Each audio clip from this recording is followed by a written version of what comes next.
Sorbonne. Já ouviram essa palavra, né? Essa daqui é o prédio principal da Sorbonne. Imaginem os senhores estudar numa universidade assim, né? Dá gosto, né? Do senhor pensar, do senhor estudar coisas interessantes num prédio assim, né? Esse é o símbolo, a revolta que aí se deu na frente desse prédio, enfim, dos estudantes dela e os vários pontos da Universidade de Paris. Você imagina, uma cidade, assim como Brasília. Hoje em dia a UNB tem lá no centro, tem o campus principal e depois tem vários prédios espalhados por aí. Eu sei que tem no Gama, tem Ceilândia, tem Planaltina, terá outros por aí, não sei se Recanto tem já. Não sei se tem o UNB lá. 1968, maio, 2018, maio, 50 anos. Essa é uma universidade bastante antiga. Por ela passaram vários santos. Este é Santo Alberto Magno, um grande santo que foi mestre nada mais, nada menos do que São Tomás de Aquino, que também lecionou na Sorbonne. Imaginem os senhores, uma universidade onde ensinou, né, o maior mestre da teologia católica, São Tomás de Aquino. Para os senhores terem uma ideia, no Concílio de Trento, concílio que condenou os erros do protestantismo e definiu, pôs os pingos nos is em muita coisa na igreja, ao lado da Sagrada Escritura, no altar principal, onde se estava desenrolando o concílio, foi colocado a Suma Teológica de São Tomás de Aquino. Se vocês imaginarem a importância que ele tem. Ele foi professor na Sorbonne. E outros santos, São Boaventura, na época dele. Mais para frente um pouco, Santo Inácio de Loyola estudou na Sorbonne. Lá ele conheceu São Francisco Xavier. Lá ele converteu São Francisco Xavier. Depois foi grande apóstolo das Índias, do Oriente. Né? Mas, né, nós estamos fazendo o contraponto, né? Idade Média, Revolução Francesa, Sorbonne, santos e agora os demônios também. Esse é o personagem principal, digamos assim, da nossa história de hoje. Ele se chama Daniel Cohn-Bendit. É como diria, um francês de nome alemão, sobrenome alemão, que tinha sangue alemão. E ele esteve na Sorbonne, ele passou um tempo em Paris, estudando lá conheceu, como eu disse, São Francisco, etc. Então aí vocês veem o contraponto. O que os senhores acham desse personagem, dessa risada, dessa fisionomia da esquerda? Ele é santo? Não parece, né? Parece uma risada assim de uma hiena, né? Uma hiena que está debochando. Ele está, se os senhores prestarem bastante atenção, ele está de frente de um soldado que representa a ordem, né, que está numa postura, evidentemente, de soldado, com o seu capacete, com o seu uniforme, provavelmente está sério, né, está dizendo, como que, com a sua postura, dizendo para o baderneiro, ó, eu represento a força da ordem. E o baderneiro chega para ele, e eu sou a desordem. Não é isso que ele está dizendo ali, com essa cara? Né? Está dando uma risada cínica na frente do soldado, mas ele vai aparecer outras vezes na nossa história. Então eu proponho, nós vamos seguir rapidamente a cronologia dos acontecimentos, porque foram vários eventos, várias consequências. Nós vamos resumir isso e vamos ver nos dias de hoje o que isso representa. Certo? Cronologia, alguns antecedentes, umas coisas que já estavam acontecendo pelo mundo em 1968. Como eu disse, a história da França é uma parábola, mas não quer dizer que no resto do mundo não tenha acontecido nada. Já estava num contexto de, uma palavra que eu ia usar, de efervescência, o mundo inteiro. Então vocês têm lá, 1966. Essa cronologia, é a mesma que está no catolicismo. Eu peguei de lá, me facilitou a vida. Aliás, todos têm de testemunha que eu escolhi o tema antes de chegar ao catolicismo. Então, antecedentes. Na China, Revolução Cultural. Mao Tse-tung, a guarda jovem vermelha fazendo destruição, a revolução da igualdade na China, revolução cultural. matanças de gente intelectual, de professores, de universidade. Primavera de Praga, uma outra história, uma longa história. Havia um regime comunista e houve uma reação, mas era uma reação que era, digamos, podia ser até pior do que o poder que estava instituído. Itália, revoltas estudantis, greves operárias. Estados Unidos, manifestações violentas na Califórnia, em Chicago e na Carolina do Sul. Dois estados e uma cidade. Motins pela morte de Martin Luther King. Né? Era um líder revolucionário. Houve muitos motins com a morte dele. Alemanha, Japão, Canadá e Suíça, manifestações violentas. No Brasil, em 1964, o que houve mesmo? Nós chamamos de a Revolução de 64. Né? O golpe militar que tirou os comunistas do poder. Não é também o nosso tema, tem lados bons, que era uma reação sadia da sociedade. Manifestações estudantis no Rio de Janeiro, contra o regime militar, bombas terroristas em prédios de jornais e na Bolsa de Valores.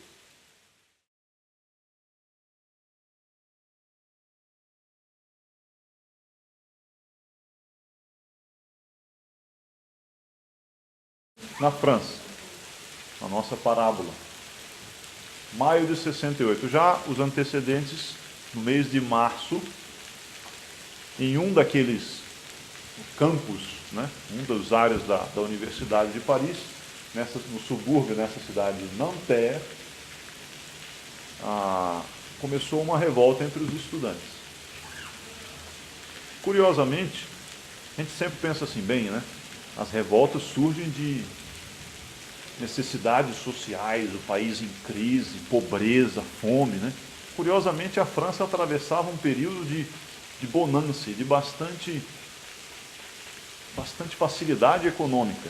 Até um período depois da Segunda Guerra que eles chamam de os 30 anos os gloriosos, les 30 glorieuses. A França estava em boa situação econômica. E essa revolta não pode dizer que foram os pobres que se insurgiram. Né? Dizem os sociólogos, para dar uma explicação um pouco naturalista, que a geração que estava entrando na universidade agora era a geração do chamado Baby Boom. Já ouviram isso na escola, talvez? Depois, uma geração depois da Segunda Guerra, houve um boom, um crescimento rápido de nascimentos.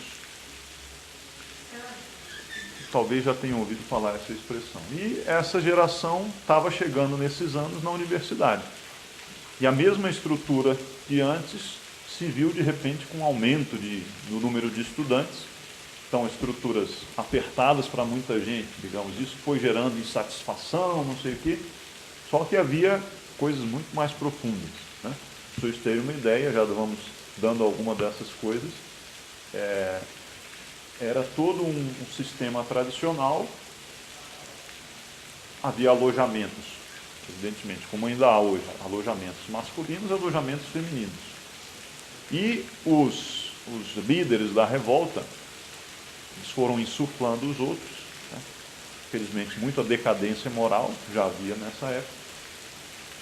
Disseram, não, nós reivindicamos que o trânsito possa ser livre de alojamento para alojamento. Imagina para quê? Para o pecado, evidentemente. Né? Então, aquela fermentação já desde março, nós vamos ver fotos daqui a pouco ilustrando tudo isso. Os estudantes fazem assembleias, né? Se reúnem e dizem, o que nossas reivindicações serão, então, por melhores instalações, nós queremos trânsito livre, a liberdade, etc. Então, ocupação violenta da Sorbonne. Isso houve fatos pequenos que foram gerando. Porque eles chegavam, a polícia dizia, não, vocês não podem se reunir assim, dessa maneira aqui. Né? Então, dá uma ordem de dispersar. Eles permanecem lá. Então a polícia, não, então começa a prender gente, e eles vão lá, então, não, agora, então, nós queremos a libertação dos nossos amigos. E começam os conflitos. Ocupação violenta da Sorbonne, eles chegam, invadem, agora aqui é nosso. de Nanterre, aquela outro prédio no subúrbio de Paris, e demais faculdades de Paris. No dia 3, primeiras barricadas. Sabe o que é uma barricada, né? Barricada, a palavra vem de uma barrica, que é um tonel de bebida e tal, que servia, que pegavam vários, colocavam um do lado do outro, virou uma barricada, uma sequência de barricas para impedir ou para se defender de alguma coisa, numa guerra, num motim, etc. Aqui não era propriamente com barricas, vocês vão ver com o que era. Para impedir o acesso à Sorbonne, primeiros enfrentamentos com a polícia. Dia 6, violentos enfrentamentos com a polícia em todo o Quartier Latin, com centenas de feridos. Quartier Latin é o bairro onde fica a Sorbonne, bairro tradicionalmente de estudantes em Paris, com centenas de feridos. Dia 9, começam as primeiras greves operárias e ocupações de fábricas. Então, essa efervescência no meio estudantil transferiu-se também para o meio operário, os funcionários das fábricas, montadoras de carros, sei lá do que mais, que tinha uma empresa de aviação também, e outras empresas. Então, todo mundo agora vamos reivindicar os nossos direitos. Um fundinho assim, né, do mesmo do comunismo. Né? Então, vamos insuflar as classes oprimidas para se revoltar contra os seus patrões. Então, queremos melhores salários, então vamos fazer greve. Então, o governo oferece uma coisa, diz, não, nós queremos muito mais. Né? Então, os estudantes se associando com os operários, e a coisa foi crescendo. Dia seguinte, noites de barricadas e enfrentamentos com a polícia. Noites de barricadas são exatamente essas, do tipo que nós já vimos numa primeira foto, né? Manifestações violentas.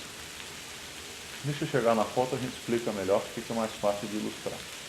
Dia 13 de maio, início da greve geral em toda a França, que se estende por vários dias. Imagina um país que estava em boa situação financeira, de repente se vê, o que está acontecendo? Dia 22, o número de grevistas chega a 8 milhões, na França inteira, porque não foi só em Paris, depois com ligações, com comunicações, outras universidades em outras regiões foram também entrando nisso, e outras fábricas, outros conjuntos de operários. Chega a 8 milhões o número de grevistas. Linhas telefônicas e correios não funcionam mais. Portanto, é um caos, realmente um caos no país. Falta gasolina, continuam as barricadas e as manifestações violentas. Então, você imagina, de início, o povo normal diz, os estudantes realmente precisando de universidade, a polícia está agredindo, não pode, vamos ver como é que é. O povo, de início, estava meio apoiando, meio indiferente, ou, enfim, achando que fossem justas as reivindicações dele. Depois nós vamos ver como é que isso virou.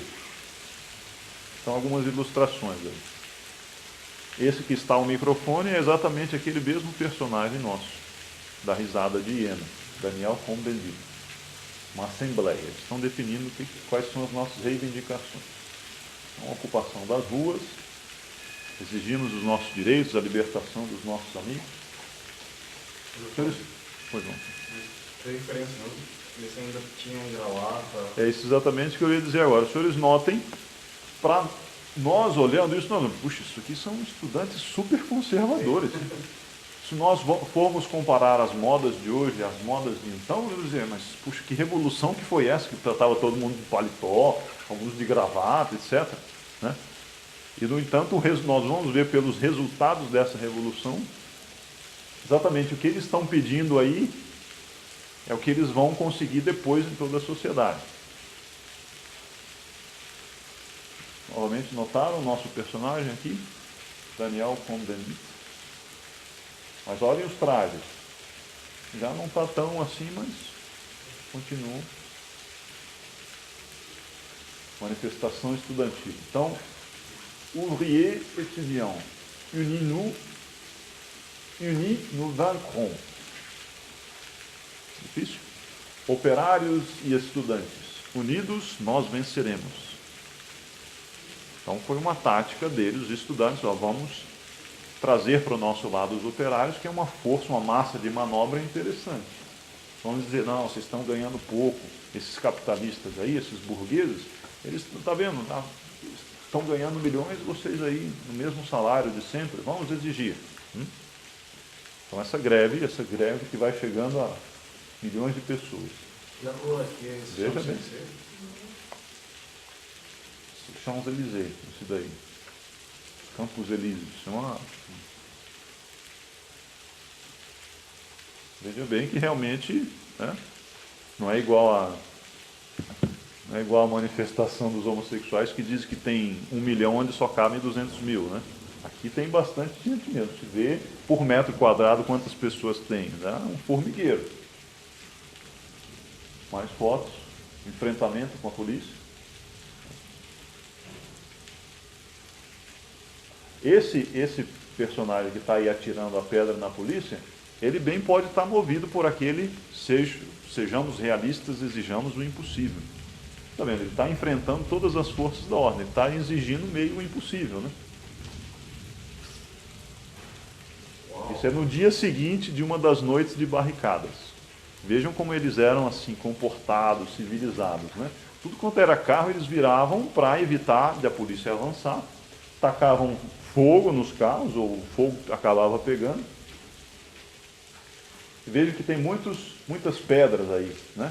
Vocês imaginem uma pedra com calçamento, uma rua com calçamento de pedra, como nós conhecemos. Aqui é sério mesmo, tem, né? Muito calçamento de pedra. Eles arrancavam aquele calçamento, faziam as barricadas, e aquilo era uma das armas deles contra a polícia.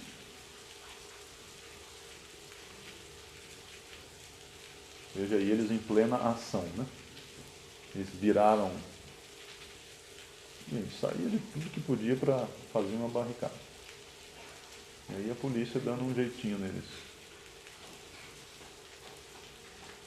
Eles certamente estão dizendo, não, eu sou inocente, eu não fiz nada, né? Eu só quero a justiça social.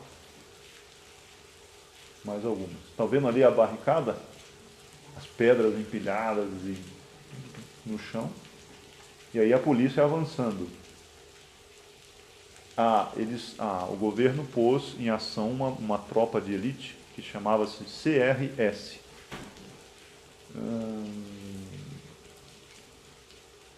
Acho que é Corpo Republicano de Segurança, qualquer coisa assim. E os estudantes, para tentar fazer uma propaganda contra a polícia, depois nós vamos ver aqui, eles diziam CRS, era um dos slogans deles, CRS, SS. Já ouviram falar na SS? Lembram-se da história daquele padre nazista, certo? Que foi da SS? Padre nazista não, padre que foi da SS. Na tropa nazista, é uma tropa de elite de Hitler, né? Então, como que dizendo, nós temos um ideal comunista e vocês que são contra nós, vocês, portanto, são nazistas, né? Até hoje, a tática é a mesma. Então aí é um caminhão da polícia que é um jato de água. Estão percebendo ali? E o policial ali já está pegando uma pedra no chão, está com escudo e tal. E aqui os estudantes se refugiando do jato d'água e dos ataques da polícia. Era uma guerra civil propriamente, né? Um estado de guerra na cidade. E aí o resultado. Isso daqui é um arquivo da polícia. Aqui, 25 de maio de 1968, ali em cima. Manifestação estudantil, Quartier Latin. Esse é o resultado no dia seguinte de uma noite de barricadas. Tem um enfrentamento também entre a polícia. Vejam quanto de coisa que tem aqui, né? Como eram bonzinhos os estudantes. E esse daí, foi preso, né? Foi preso. Deve ter levado uma pedrada na cabeça. Continuando a nossa cronologia, então, dia 27, o governo propõe um acordo para acabar com a greve geral. Lá houve negociações e os chamados acordos de Grenelle. E realmente houve um aumento considerável nos salários, nas condições, enfim, de férias, não me lembro mais do que se tratava. Sei que era bastante satisfatório para os operários e que acabou resultando mais para frente que a guerra finalizou. A guerra não, a greve. e a guerra também. Dia 29, General de Gaulle, presidente da França, o mesmo general da Segunda Guerra, de Gaulle, desaparece por algumas horas. Naquele impasse das negociações, ele de repente some do país. Aí foram ver, ele tinha pego um helicóptero, secretamente, e foi até uma base militar francesa na Alemanha, para conversar, entrar em tratativas com um general, tomar conselho, o que eu devo fazer, com outro general dele na Alemanha. Dia seguinte, dia 30, ele regressa, dissolve a Assembleia dos Deputados e convoca eleições. Então, uma situação de crise, alguma coisa nós temos que fazer no país para ver se retoma. Então, dissolve a Assembleia, convocamos novas eleições. E aí, curiosamente, aquelas multidões dos grevistas, etc., que tinham saído, uma manifestação de apoio a De Gaulle lota os Champs-Élysées. Champs-Élysées é aquela mesma avenida que os senhores viram, cheio de grevistas. As pessoas ficaram assustadas. O que estão fazendo? Esses estudantes bonzinhos que queriam os direitos deles, de repente, transformam a nossa cidade num palco de guerra. Aí a opinião pública se voltou contra os estudantes. Portanto, aqui saiu em apoio a De Gaulle. Aí, passando para junho, dia 5, início da retomada de trabalho dos funcionários públicos. Então, a greve acabou.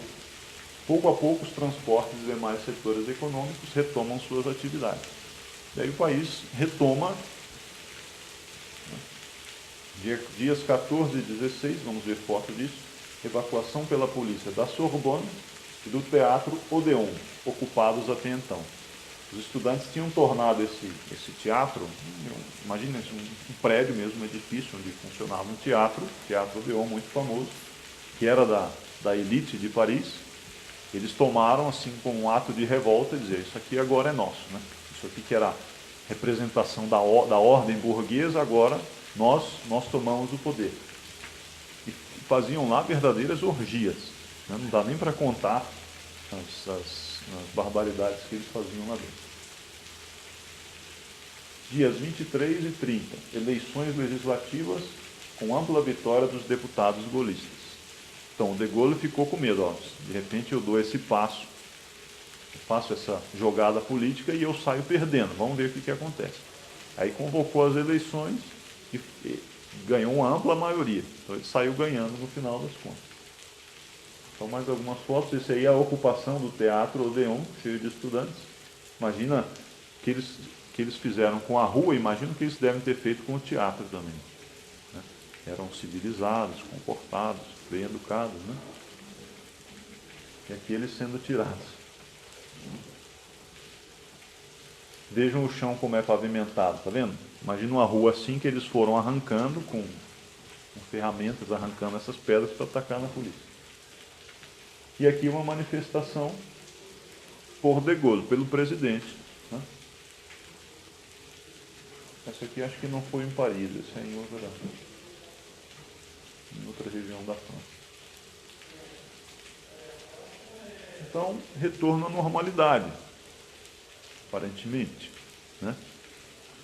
Os estudantes os líderes foram presos, aquele Cohn-Bendit, em determinado momento, tinha fugido para a Alemanha e foi impedido de retornar.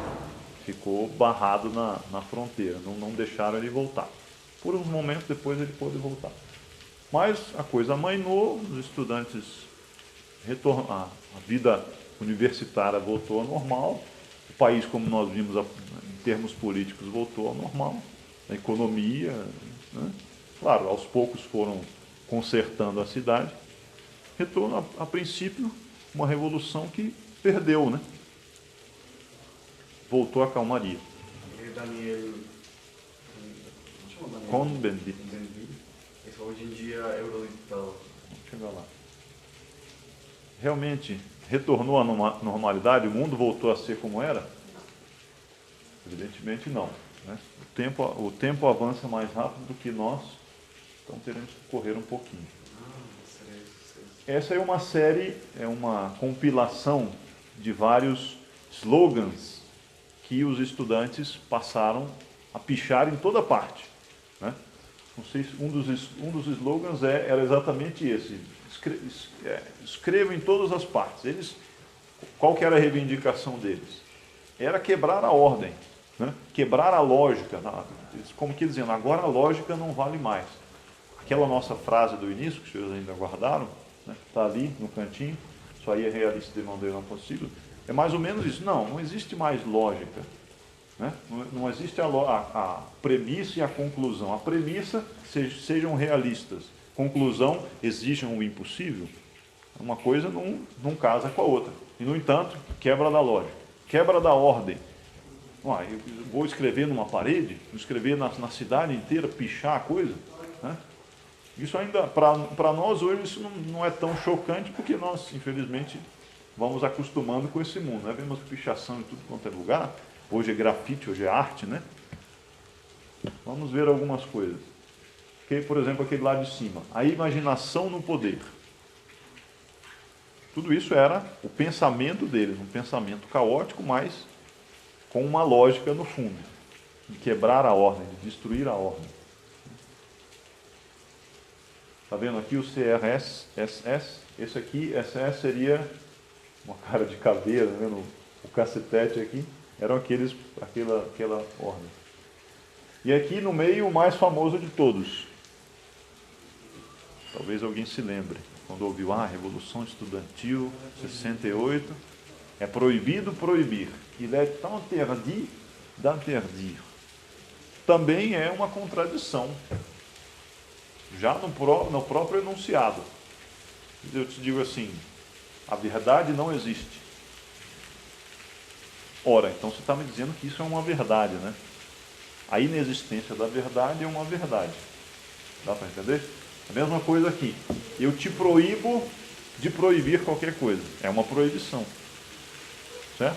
Então, é proibido proibir.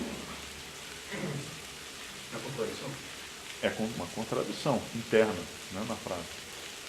Outra que diz bem o espírito deles, lá no cantinho esquerdo. Jouissez sans entrave. Entrave, já ouviram essa palavra? Entrave, obstáculo, sem entrave. Então, gozem sem entraves. Então, vejam bem, a moda, aquilo que nós vimos lá, a gravata, etc., eles ainda estavam usando gravata, o paletó. Mas a ideia deles isso tudo aqui para mim é um entrave, é um obstáculo, né? Haver alojamentos separados é um obstáculo. Não. Então, tudo quanto é obstáculo ao gozo deve ser derrubado. Então, gozem sem entrar. Aqui, eu tenho algo a dizer, mas não sei o que. Aí é o nonsense que entra. Essa daqui que está em cima da cabeça do rapaz que está atacando a pedra. Sous les pavés, la plage. Pavé, pavimentação, né? Aquele doce que a gente come, pavê, o nome é francês, porque seria pavimento, de vários pavimentos, né? Então, sous les pavés, debaixo das pedras da pavimentação, a praia. Praia, areia. Então, eles tiravam as pedras para fazer a barricada, e lá debaixo é como se monta essa pavimentação. Se eu acerta o calçamento, acerta o chão, piso, areia ou terra e tal, joga areia ou um pozinho de brita, assenta a pedra e ela vai, com a gravidade, com o tempo, ela vai assentando e essa areia embaixo ajuda, né, para se juntar melhor. Então, sob o pavimento, a praia. Como que dizendo, olha, vamos fazer essa revolução, tira tudo isso daí, porque debaixo tem o gozo. Não sei se dá para entender. É um tanto nessa lógica da ilógica, da contradição. Né? O que mais? Aquela da vida. Agora vai ver. Leçon à la vie est ailleurs. A vida está alhures. Esse, eu teria que tentar uma interpretação aqui. La vie est ailleurs. Então, não sei, a vida está para além. Então, tudo isso daqui, essas regras que a sociedade impõe, isso é uma prisão. A vida mesmo está além desses obstáculos todos que nos põem. Né? É o juízer sans entrave de outra maneira. Aquela lá à esquerda, as paredes tinham orelhas. Ou seja, piche em qualquer lugar que as paredes nos ouvem. A sociedade não quer nos ouvir, então as paredes nos ouvem, eu vou lá e escrevo na parede. O tempo vai correndo, aí os senhores veem outras que não estão ali. Sejamos cruéis, é o que eles foram realmente. Não trabalhe jamais.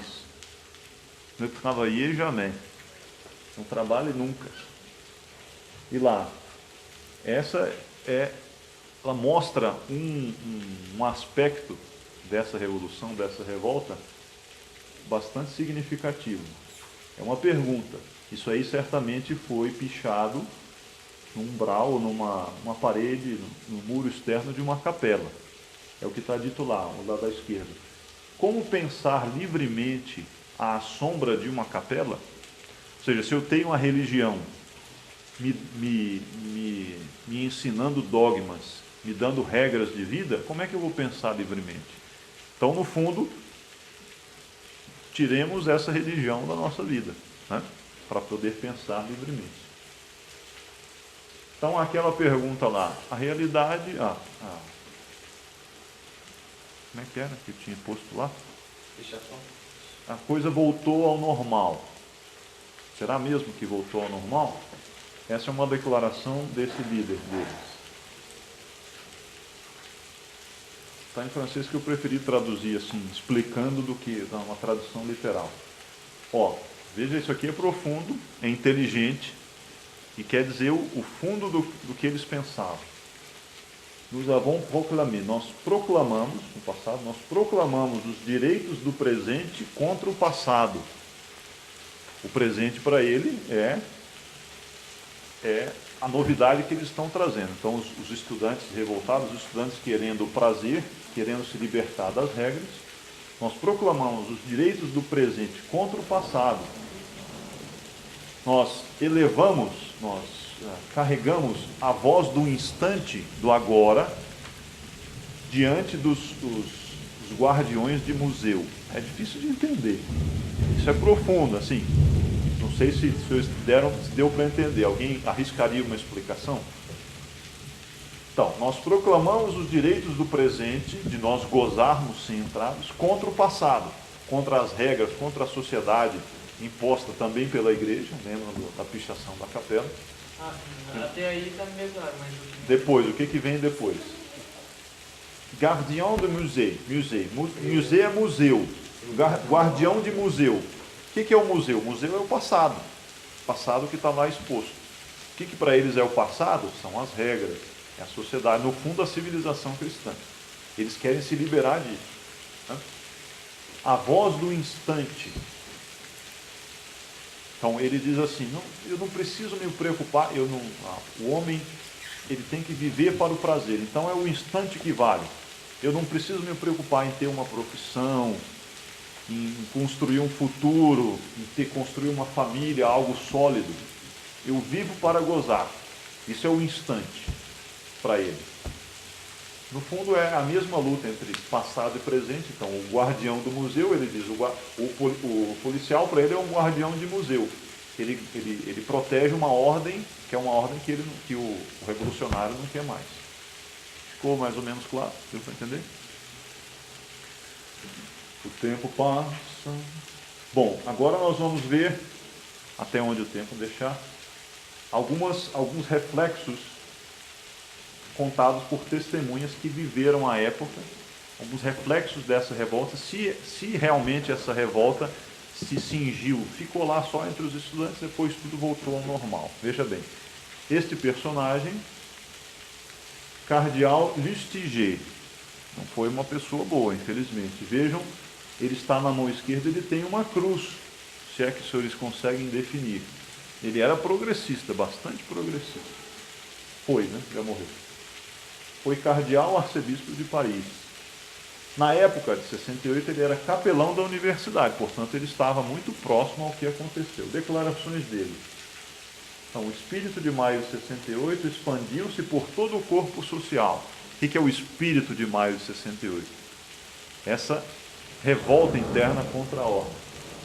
Vi que uma parte do meio eclesiástico entrava na mesma loucura, utilizava as mesmas noções, transpunha para a instituição eclesial as mesmas categorias, as mesmas manipulações. Isso é um linguajar um pouco complicado, mas ele está dizendo: o pessoal dentro da igreja, então seminaristas, padres, etc., começou a usar as mesmas reivindicações, a mesma lógica e ilógica que quis trazer para dentro.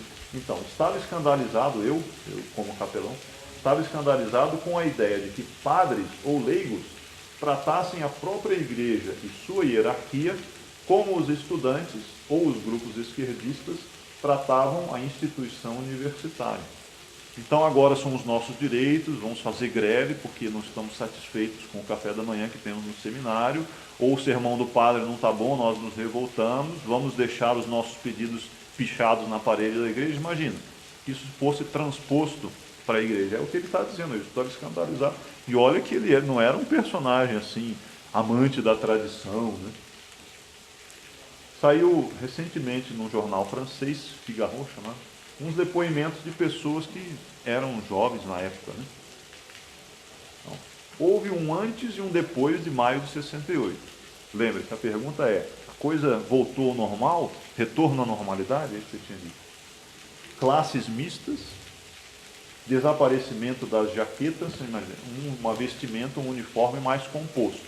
Então agora, a liberação total, desapareceu nas jaquetas da ordem, classificação nas salas, como que os alunos vão ficar organizados, etc.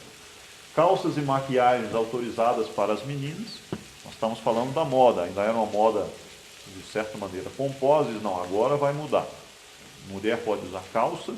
Hoje a gente se pergunta, não, mas qual o problema? Isso podemos discutir em outra ocasião, mas antes não tinha, não. Vestimenta feminina e vestimenta masculina. Aqui, tudo igual. Mudança de relações entre alunos e professores. Outro, um vento de liberdade soprava. Já não íamos mais às aulas, nós fazíamos assembleias gerais. Então, um aluno que estava acostumado, então eu vou à aula, obedeço o professor, ouço o que ele tem a me dizer, porque ele estudou, ele vai me ensinar. Não, agora é o espírito democrático. Nós, os alunos, é que fazemos a nossa história. É ou não é verdade que isso chegou até nós? Né? Isso é a declaração de uma mulher, uma senhora, que hoje é senhora, na época era moça. Eu não podia crer no que os meninos se permitiam. Tomavam a palavra sem pedir, né? Começavam a falar diante do professor, sem pedir a palavra. Balançavam-se nas cadeiras, algazarra, mascavam chicletes, enquanto nós meninos éramos super obedientes. Também isso hoje em dia para nós é, puxa, isso é coisa mais normal, que vejo muito mais coisa disso na escola, o pessoal usando droga na frente do professor, mas é fruto daí, ó. Veja se retornou à normalidade. O cigarro passou a ser autorizado no pátio e na sala de aula. Cigarro é conservador. E um alto funcionário do Ministério da Educação estavam discutindo a reforma do ensino para ver se, né, é o único meio de evitar as revoluções. É uma política, infelizmente, adotada por muitos, né, por uns semi-bons que dizem, nós devemos ceder para não perder. Então adotaram uma porção, aceitaram uma porção dessas coisas, em termos de uniformes, em termos de ensino, para ver se evitava as revoluções. E hoje nós vemos o resultado. E agora, curioso, agora um aspecto que não vai dar tempo de ver, é como que isso hoje, a coisa está mudando. Apesar de nós vermos as consequências, mas a coisa não pegou profundo como eles queriam. Então esse foi o presidente da França, deve se lembrar da imagem dele, Sarkozy. Ele, como candidato, ele disse, manda uma palavra de campanha dele: eu quero virar a página de maio de 68. O que quer dizer? No fundo, eu quero trazer de volta os princípios antigos de ordem, né? Para ver se as coisas voltam a funcionar, porque hoje é um caos total. Ele mesmo era um sujeito não bom, no sentido de moral, etc. Ele estava na terceira, entre aspas, esposa. Essa é a declaração de um outro personagem. Maio de 68, acabou. São três expressões para dizer que acabou. Acabou mesmo, no duro. Isso é terminei, fini, passei. Quem que disse isso? Vejam se os senhores reconhecem. Passa o trem.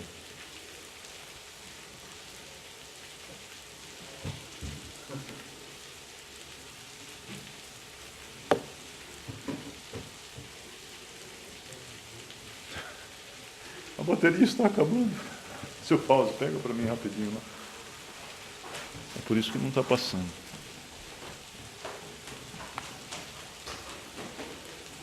Vejam se os senhores o reconhecem, pelos olhos verdes. Ele era chamado Daniel Le Rouge, Daniel o Vermelho.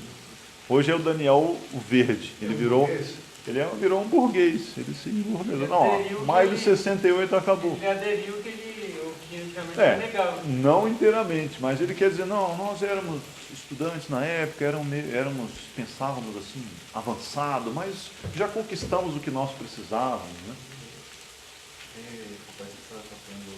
Aquele mesmo que estava dando risada era esse. É um deputado europeu hoje em dia. É do Partido Verde. Vamos ter que passar rápido aqui.